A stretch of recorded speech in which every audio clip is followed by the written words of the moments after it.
My name's Dan Carley of MedTec Design Services. We're an ISO accredited 9001 engineering design company.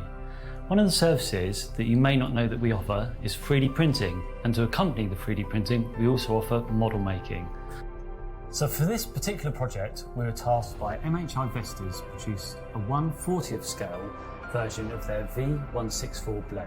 My name's Mark Blade and I'm the training partner for MHI Vestas Offshore Wind Blades UK, based on the Isle of Wight. We're looking at how we could advance our training for our newcomers who are coming into business. Because we have many different processes, we were looking at trying to explain these processes via a model. To have a model which could be taken apart and looked at and explained, we thought would be an ideal situation for us to have. We've had a good relationship with MedTec for all of its design services. That's why we approached them to take on this project for us. This particular product was created using an array of Ultimaker 3D printers and traditional model making methods. Working on this project was incredibly fiddly, and we had to sand and finish some very thin parts.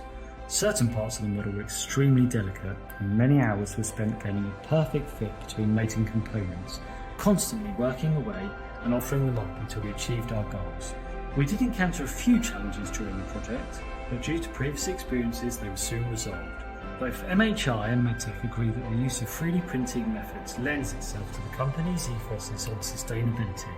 We find that 3D printing creates a lot less waste material for a single part, plus the materials we use in 3D printing generally are recyclable. When that final product meets your expectation of what was in your head, you can ask for much more, and that's what they've produced here for us.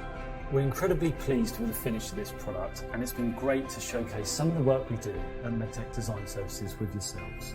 So if you have any requirements for 3D printing, or in fact model making, please don't hesitate to get in touch.